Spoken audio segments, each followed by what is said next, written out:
Viewers আসসালামু আলাইকুম, welcome back to my channel PT blogger Purna. আশা করছি সবাই ভালো আছেন। আমি আলহামদুলিল্লাহ ভালো আছি। তো আজকে নতুন আইটি ব্লগ নিয়ে চলে আসলাম আপনাদের সাথে শেয়ার করার জন্য। অ্যান্ড আমি আজকে অনেক দিন পর ক্যামেরার সামনে এসে কথা বলছি। তো আজকে হচ্ছে গিয়ে আমি আমার লাস্ট এক্সামের প্রিপারেশন নেব। মানে আগামীকাল হচ্ছে আমার এই সেমিস্টারের ফাইনাল এক্সামের লাস্ট পরীক্ষা। তো এটার প্রিপারেশন নিব এখন। তার আগে আমি একটু কফি খাবো, তারপর একটু বাজার করতে যাব। বাজার করে এসে তারপর হচ্ছে গিয়ে রান্নাবান্না করে তারপর আবার পড়াশোনা করব। সো আজকে যে মানে আগামীকালকে যে এক্সামটা আছে সেটার আগে আমি মোটামুটি 4 দিন টাইম পেয়েছিলাম। তো সেজন্য আমার প্রিপারেশনটা মোটামুটি অনেক ভালো। তো সেজন্য আমি পরীক্ষার আগের দিন রান্না করার প্যারাটা নিব আজকে, যেহেতু আমার প্রিপারেশন মোটামুটি হয়ে গিয়েছে, অলমোস্ট 90% ডান। আর 10% খাওয়া দাওয়া করে এসে পড়া যাবে। আর এমনিতেও রাত তো জাগতে হবেই, তো সারা রাত জেগেও পড়া যাবে। এই তো অনেকদিন পর আসলাম আপনাদের সাথে কথা বলতে, অনেক ভালো লাগতেছে। অ্যান্ড এতদিন আমি আসতে পারিনি কারণ অনেক বেশি বিজি ছিলাম, তো ব্লগও দেওয়া হচ্ছে না রেগুলারলি। তো আশা করছি যে কালকের এক্সামটা শেষ হয়ে গেলে আমি রেগুলার ব্লগ দিতে পারবো। অ্যান্ড দেন তো বাসায় যাচ্ছি আমি, তো এটা আপনাদের সাথে বলার ছিল। আমি হচ্ছে আমার কিছু কাজ আছে অ্যাকচুয়ালি। আমার ইন্টারনের পোর্টফোলিও রেডি করতে হবে, সিভি বানাতে হবে, তারপর আরও অনেক কাজ আছে টুকটাক। তো সব কিছু শেষ করে বাসায় যেতে যেতে মেবি আরও 5-6 দিন হয়ে যাবে আর কি। তো সেজন্য আমি অ্যাকচুয়ালি সব কাজগুলো গুছিয়ে তারপর বাসায় যাব, যেন আমার বাসায় গিয়ে প্যারা না হয়। আদারওয়াইজ আমাকে 2 দিন থেকে চলে আসতে হবে। তো সেই রিস্কটা আমি নিতে চাচ্ছি না। তো সেজন্য এখন আমি আগে কাজগুলো গুছাবো, তারপর বাসায় যাব। আর এখন আমি কফি বানাবো, কফি খাবো, তারপর বাজার করব, রান্না করব। আর আজকে এগুলোই শেয়ার করব। অ্যান্ড আজকে আমি আমার রান্নাটা শেয়ার করবো আপনাদের সাথে। আমি জানি না আমি কী বাজার করে আনবো, যাই আনি সেটাই রান্না করে দেখাবো। হোপসো আপনাদের ভালো লাগবে, কারণ আপনারা সবাই আমার রান্না দেখতে অনেক বেশি পছন্দ করেন, অনেকেই বলেন রান্না শেয়ার করতে। তো এখন আপাতত টাটা, আমি আগে একটু কফি খাই, তারপর আস্তে আস্তে স্টেপ বাই স্টেপ সব কিছু শেয়ার করা যাবে। আমি হচ্ছে আমার লাস্ট এক্সামের মানে এই সেমিস্টারের লাস্ট ফাইনাল এক্সামের এক্সামের প্রিপারেশনটা নিচ্ছি। অ্যান্ড দেখতেই পাচ্ছেন আমি প্রিপারেশন নিচ্ছি। And it was really good, কারণ হচ্ছে আমার এই এক্সামটার আগে আমি মোটামুটি 4 দিন সময় পেয়েছি। তো আমি মোটামুটি অনেকখানি পড়া কভার করে ফেলেছি। তো বাকি যেগুলো আছে এই যে এখান থেকে স্টার্ট এগুলো আমি অলরেডি পড়ে ফেলেছি। আর আমার 2-3টার মতো টপিক আছে, এগুলো শেষ করব। আর এই যে এখানে আমি একটু কফি বানিয়ে নিচ্ছি, কারণ কফি খেতে ইচ্ছে করতে, কফি বিট করতে করতেই স্টাডি করতেছি। আর ওইদিকে আমি হচ্ছে গিয়ে কফি মিল্কটা বসিয়ে দিয়ে আসছি। এই তো এখন হচ্ছে কফিটা খাবো। কফি খেতে খেতে হচ্ছে গিয়ে বাকি প্রিপারেশনটা নেব। অ্যান্ড আজকে রাত্রে আমার এমনিতেও ঘুম হবে না, কারণ এক্সামের আগে আমি ঘুমাতে পারি না। তো কফিটা আমি বিট করে একদমই গাঢ় করে ফেলবো, তো লাইট একটা কালার চলে আসবে। এখন দেখতেই পাচ্ছেন একদম চকলেট কালার। তো আমি আমার কফি মেক করা প্রায় সময় আমার ব্লগের মধ্যে শেয়ার করি। অ্যান্ড আপনারা বলেন যে শেয়ার করতে, সেজন্যই শেয়ার করি। এখন হচ্ছে আমি এই টপিকটা পড়বো, তারপর দেখা যাক কী পড়া যায়। অ্যান্ড আগামীকালকে হচ্ছে গিয়ে আমার এই সেমিস্টারের লাস্ট এক্সাম। সো তারপরেই আমার একটা প্ল্যান আছে, তো প্ল্যানটা আপনাদের সাথে শেয়ার করব। অ্যান্ড কালকে মেবি আমি আমার ভার্সিটি ব্লগ শেয়ার করব, মানে ভার্সিটি ব্লগটা শ্যুট করব। তো দেখা যাক। এই তো প্রিপারেশন চলছে, সবাই দোয়া করবেন যেন এক্সামটা ভালো হয়, লাস্ট এক্সামটা। বাকি সবগুলো এক্সাম আলহামদুলিল্লাহ আমার অনেক ভালো হয়েছে। অ্যান্ড আমি আশাবাদী খুব ভালো হবে রেজাল্ট। এখন দেখা যাক। আমি অ্যাকচুয়ালি ফিঙ্গার ক্রসই পারছেন, একটা লাইট কালার চলে আসছে। তো এটাকে এখন আমি আরেকটু বিট করব। অ্যান্ড দেন কফিটা মেক করে এসে তারপর হচ্ছে গিয়ে বাকি আমার পড়াটা কমপ্লিট করব। এই তো আজকে পড়া চলবে মোটামুটি আগামীকাল সকাল পর্যন্ত। অ্যান্ড সারা রাত জেগে থাকতে হলে আমাকে এই জিনিস খেতেই হবে, কফি ছাড়া আমি একদমই থাকতে পারি না। সো এটা হয়ে গিয়েছে, দেখতেই পাচ্ছেন একদম ফোম হয়ে গেছে। তো এটাকে বিট করলে আরও সুন্দর হবে, আরও ফোম হবে। বাট আমার এত তেল নাই এখন, I have to study. So একটা রেডি করে নিয়ে বানানো ডান। এখন হচ্ছে এটা আমি খাবো, যদিও কফিটাকে দুধের মতো লাগতেছে, বাট এটা কিন্তু অনেক সুন্দর হয়েছে কালারটা। উপরটা সম্পূর্ণটাই ফোম। যাই হোক, এখন হচ্ছে আমি কফিটা খাবো অ্যান্ড আমার স্টাডিটা কমপ্লিট করব। সো আমি হচ্ছে কফিটা শেষ করেই চলে আসি বাজারে। আর এই যে দেখতে পাচ্ছেন আমি এখন বাজার করব। আর এই দোকানটা থেকে আমি মেইনলি সবসময় চিকেন কিনে থাকি। তো এই তো আমি একটা কক মুরগি নিচ্ছি, মোটামুটি ভালো সাইজের একটা কক মুরগি নিচ্ছি, কারণ এটা দিয়ে আমি একদম 2-3 দিন খেতে পারবো অনায়াসে। অ্যান্ড আমি আজকে রান্না করব লাউ দিয়ে, মুরগি দিয়ে। তো কিছুদিন আগে বাজারে দেখেছিলেন যে আমি একটা লাউ নিয়ে আসছিলাম, তবে ওই লাউটা এখনও রান্না করা হয়নি। ভেবেছিলাম যে মুরগি দিয়ে রান্না করব, পরে তো আর টাইমই পাইনি এক্সামের জন্য। তো আজকে হচ্ছে মেনলি আমি ওই কচি লাউটা দিয়ে এই মুরগিটা রান্না করব, আর টুকটাক কিছু বাজার নেব, লাইক কাঁচামরিচ, তারপর হচ্ছে লেবু, এই তো। আর এই সবজি দোকানটা আমার এত বেশি পছন্দ, মানে সবজি দোকান সব কিছু আমার ভালো লাগে, কারণ এত ভালো লাগে সবজিগুলো দেখতে। আমি জানি না এই অভ্যাসটা কারো আছে কি না, বাট আমার কাঁচা বাজারে আসলে অনেক বেশি ভালো লাগে এই রঙিন কালারফুল সবজিগুলো দেখতে, কারণ এমনিতেও কিন্তু আমার সবজি অনেক বেশি পছন্দ। তো এই তো মুরগিটা কেটে কুটে নিয়ে যাব। ওনাদেরকে আমি যেরকমভাবে বলি ওনারা ঠিক সেরকমভাবেই কেটে দেয়, একদম আমি যা যা বলি যে এটা এটা দিবেন না, এটা এটা দিবেন, এটা এরকমভাবে ক্লিন করবেন, ওরা ঠিক ওরকমভাবেই ক্লিন করে আমাকে দিয়ে দেয়। আর বাসায় এসে আমি জাস্ট কয়েকবার ক্লিন করে নিই। এই তো আমি বাসায় আসার পরে খুব লেট করিনি, তাড়াতাড়ি করে রান্নাবান্না স্টার্ট করে দিলাম, কারণ রান্নাবান্না শেষ করে খাওয়া দাওয়ার পর আমাকে আবার প্রিপারেশন নিতে হবে স্টাডির জন্য, যেহেতু আগামীকালকে এক্সাম আছে। আর আমি মেইনলি এক্সামের আগের দিন রান্নাবান্না প্যারাটা কখনোই নেই না, তো বাইরের খাবার খেয়ে নিই বা হচ্ছে গিয়ে আগে রান্না করা থাকে। বাট আজকে নিলাম, কারণ 4 দিন গ্যাপের মধ্যে আমি ভালোই পড়াশোনা আগিয়েছি, তো সেই জন্য আজকে রান্নাবান্নার প্যারাটা নিলাম। আর অনেক দিন পর আমি রান্না করছি, মোটামুটি আবারও 1-2 সপ্তাহ পর রান্না করছি, তো ভাবলাম একটু শেয়ার করি। আর আজকে হচ্ছে কি মেইনলি আমি ফর দ্য ফার্স্ট টাইম লাউ দিয়ে মুরগি দিয়ে রান্না করতে যাচ্ছি। এর আগে আমি কখনোই লাউ মুরগি একসাথে রান্না করিনি। আলু দিয়ে তো মুরগি রান্না করেছি বেশ কয়েকবার, বাট লাউ দিয়ে মুরগিটা আমার খুবই পছন্দ, অ্যান্ড আম্মুর হাতের এই রেসিপিটা আমার মেনলি অনেক বেশি পছন্দ। সো আজকে আমি আম্মুর মতো করেই রান্না করার চেষ্টা করব। তো এই তো এখানে সব ধরনের মশলা আমি দিয়ে নিয়েছি, আর সাথে দিয়েছি রাঁধুনি মুরগির যে মশলাটা, এটা অনেকখানি দিয়েছি, অনেক বেশি, একদম 3 চামচের মতো দিয়েছি। তো এখন হচ্ছে মশলাটা আমি একটু পানি দিয়ে কষাবো, অ্যান্ড ভাজা ভাজা হয়ে গেলেই তারপর চিকেনটা দিয়ে কষাবো আর কি। আর আমি সামান্য একটু পানি দিয়ে দিচ্ছি যেন মশলাটা পুড়ে না যায়। তো এখন এটা ভালোভাবে কষাতে হবে, অ্যান্ড আমি যে কোনো কিছুই রান্না করি না কেন কষানোটা কিন্তু অনেক বেশি করে করি, একটু ভালো করে কষাই, কারণ কষানোর মধ্যেই কিন্তু তরকারির টেস্টটা নির্ভর করে, অ্যান্ড যত বেশি সুন্দর করে কষানো হবে ততই কিন্তু তরকারিটা অনেক বেশি মজা হয়। আর মাংস রান্না করলে একটু ভালো করে কষাতেই হয়, যত কষাবেন ততই মজা হয়, এটা হলো আমার আম্মুর থিওরি। সো আমি ওইরকমভাবেই রান্না করছি। তো এই তো মশলাটা দেখতে এমন লাগতেছে, যখনই তেলটা উপরে চলে আসবে তখনই হচ্ছে কি আমি মুরগিটা দিয়ে দিব। আর মাঝখান দিয়ে আমি একটা টমেটো দিয়ে দিলাম টুকরা টুকরা করে, এটা যদিও গলে যাবে টমেটোটা, তো এটা গ্রেভিটা আরও বেশি গাঢ় করে, অ্যান্ড একটা অনেক মজার একটা ফ্লেভার অ্যাড করে আর কি। তো সেই জন্য দেখা যায় আমি সব কিছুতেই একটু টমেটো দিই কষানোর সময়, যে কোনো তরকারি হোক না কেন।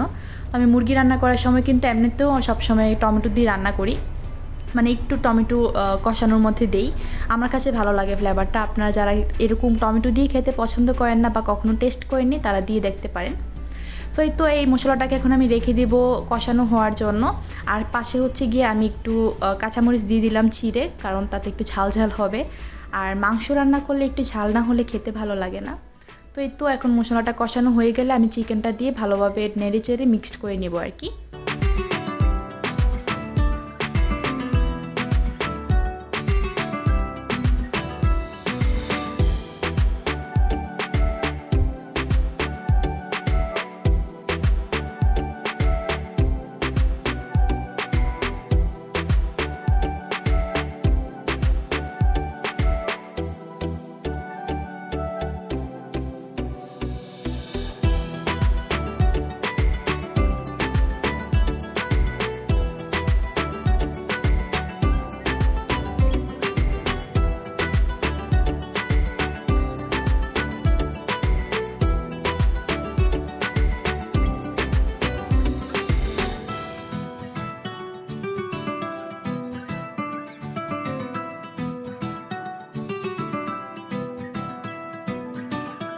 তো এই তো দেখতে পাচ্ছেন আমি এখানে মুরগিটা সুন্দর করে ধুয়ে একদম রেখে দিয়েছি, পানিটা চিপে চিপে এখানে রেখে দিলাম, এখন জাস্ট কষিয়ে নেব।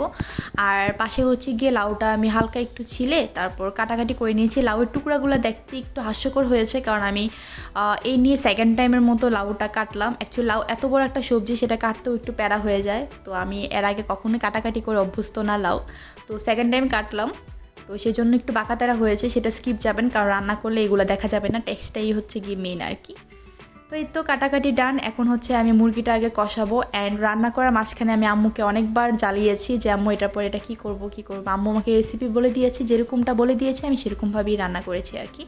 আর মুরগিটা মাশাল্লাহ ভালোই বড় ছিল, এটার লেগ পিসটা দেখেই বুঝতে পারছেন, কক মুরগিগুলো একটু বড়ই থাকে, অ্যান্ড লেগ পিসটা অনেক বেশি বড় হয়। এই তো আর আমি যেহেতু একা মানুষ যেহেতু আমার এই তরকারি অলরেডি 2-3 দিন চলে যাবে অনায়াসে, আমার বেসিক্যালি দেখা যায় প্রত্যেক দিন রান্না করতে একদমই ভালো লাগে না, রান্নার মোডটাও থাকে না। আর এখন এত বেশি ঠান্ডা পড়তেছে, মানে আমার রুমে বাইরে বের হতে ইচ্ছে করে না, কিচেনে যেতেও ইচ্ছে করে না, এরকম একটা অবস্থা। বাট ওই দিন রান্না করতে খুব ইচ্ছে করতেছিল এবং খুব মজা লাগতেছিল আর কি। তো সেই জন্য খুব এনজয় করে করে রান্নাটা করেছি। এখন হচ্ছে আমি এই চিকেনটাকে খুব ভালো করে কষিয়ে নেব, অ্যান্ড কষানোটা হয়ে গেলে আমি চিকেনটাকে মশলাটা থেকে উঠিয়ে রাখবো। তারপর এই সেম মশলাটাতে হচ্ছে গিয়ে লাউগুলা কষাবো। তারপর লাউগুলা হয়ে আসলে আবার চিকেনটা দিয়ে রান্নাটা কমপ্লিট করে ফেলবো। তো আমি স্টেপ বাই স্টেপ দেখাবো লাউ দিয়ে চিকেনটা এরকমভাবেই রান্না করে। অনেকেই হয়তো লাউ মুরগি অন্যভাবে অন্য ওয়েতে রান্না করে, বাট আমি জানি না অ্যাকচুয়ালি, আমি এই রেসিপিটাই জানি। অ্যান্ড আমি যেহেতু আমার আম্মুর রেসিপিতে সবসময় রান্না করার চেষ্টা করি, সো আমার আম্মু এরকমভাবেই রান্না করে। আপনারা যদি অন্য কোনো ওয়েতে রান্না করে থাকেন, তারপর আমি রিকোয়েস্ট করব এই ওয়েতে একবার রান্না করে দেখবেন, আশা করি খারাপ লাগবে না। তো আমি প্রথমবার যেহেতু রান্না করছি, প্রথমবারের তুলনায় অনেক বেশি মজা হয়েছিল। আমার নিজের রান্না আমি নিজেই বলছি, আমার কাছে খুবই খুবই মজা লেগেছে এবং খেতে একদমই আম্মুরটার মতোই মনে হয়েছে। তবে হ্যাঁ, আম্মুরটা তো আরও বেশি স্পেশাল। আম্মু মানে আমি জানি না, আম্মুর রান্না অনেক বেশি মজা হয়। তো যাই হোক, আমারটাও খারাপ হয়নি, ভালোই হয়েছে, খাওয়ার মতো অ্যাটলিস্ট হয়েছে। অ্যান্ড আমি খুব মজা করে খেয়েছি আলহামদুলিল্লাহ। তো এই তো চিকেনটা কষানোতে দিয়ে দিলাম এবং আমি কোনো পানি অ্যাড করিনি এক্সট্রা, কারণ চিকেনটা থেকে যে পানিটা উঠেছে সেটা দিয়ে সুন্দর করে কষানো হয়ে গিয়েছে। আর এই যে আমি এখন চিকেনটা উঠিয়ে রেখেছি একটা বাটিতে, আর হচ্ছে ওই মশলাটাতে সামান্য একটু পানি দিয়ে লাউটা কষিয়ে নিচ্ছি। তো লাউটা সিদ্ধ হতে খুব বেশি একটা টাইম লাগবে না, কারণ যেহেতু কচি লাউ তো টাইম লাগবে না। আর লাউ দিয়ে কিন্তু একটু কচি লাউটাই রান্না করে, তো সেই জন্য কচি লাউটাই নিলাম। যদিও বাসায় থেকে থেকে লাউটা অলরেডি 3 দিন থেকেছে বাসায় লাউটা, তো সেই জন্য অতটাও কচি আর নাই। তো এই তো লাউটা সিদ্ধ হয়ে গেলে আমি চিকেনটা দিয়ে দিব, আর উপর দিয়ে একটু গরম মশলা দিয়ে দিব, আর কয়েকটা কাঁচামরিচ অ্যাড করে দিব, দ্যাটস ইট। আর রান্নাবান্না একদমই ডান। আর আমার লবণটাও পারফেক্ট আছে তরকারিতে, সো লবণ আর অ্যাড করতে হবে না। ইদানিং দেখা যাচ্ছে যে আমি মানে লবণ টেস্ট না করি তরকারিতে দিচ্ছি। আগে তো একটু একটু একটু একটু করে, না হলেও আমি 10 বারের উপর লবণ দিতাম, তারপর ঠিক হতো। এখন দেখা যায় যে 1 থেকে 2 বার দিলে আমার লবণ পারফেক্টলি হয়ে যায়। এটা অ্যাকচুয়ালি অভ্যাসের উপর, এতদিনে বুঝলাম। তো এই তো লাউটা হতে থাকুক, তারপর হয়ে গেলে আমি চিকেনটা অ্যাড করে দিব।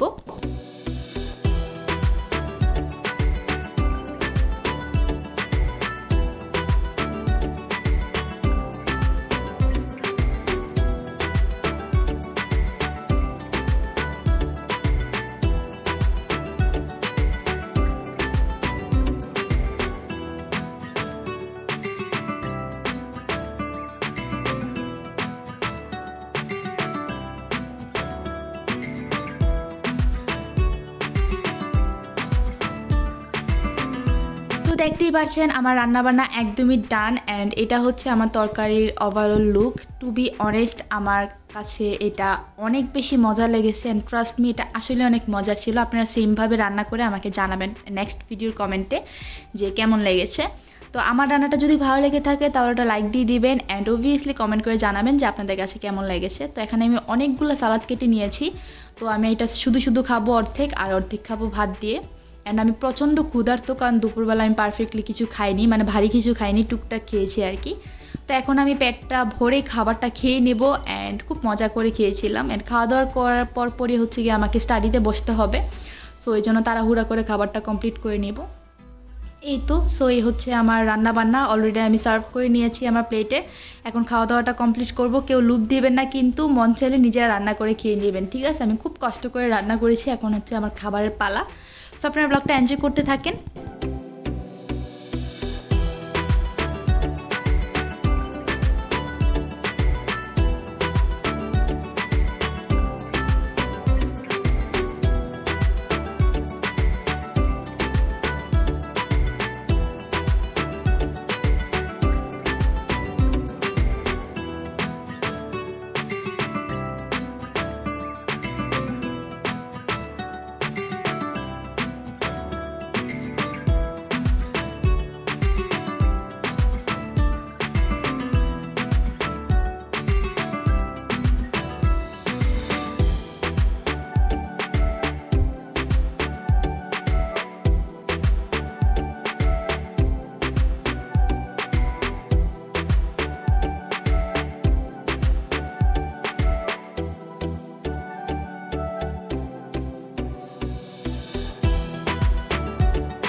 দেখতেই পারছেন আমি খুব মজা করে খাবারটা খেয়ে নিচ্ছি, সালাডটা সব কিছু দিয়ে। তো অনেক বেশি মজা হয়েছিল, আলহামদুলিল্লাহ অনেক মজা করে খেয়েছি। তো যাই হোক, আজকের ব্লগটা আমি আর খুব বেশি লং করবো না, এখানেই শেষ করে দিব। আজকের ব্লগটা আপনাদের কাছে কেমন লেগেছে সেটা কমেন্ট করে জানাতে ভুলবেন না। অ্যান্ড নেক্সট কী টাইপের ব্লগ চান সেটাও কিন্তু আমাকে জানাবেন কমেন্ট করে। অ্যান্ড বাসায় রিসেন্টলি যাচ্ছি কিনা সেটা দেখতে হলে আমার সাথে থাকতে হবে। তো যখনই বাসায় যাব তখনই শেয়ার করবো বাসার ব্লগগুলো। আর এই কয়েকদিন আমি ঢাকার কয়েকটা ব্লগ শেয়ার করতে যাচ্ছি। তো আশা করবো ভালো লাগবে। আমার পাশে থাকবেন, সুস্থ থাকবেন, ভালো থাকবেন, অ্যান্ড আমার জন্য বেশি বেশি দোয়া করবেন।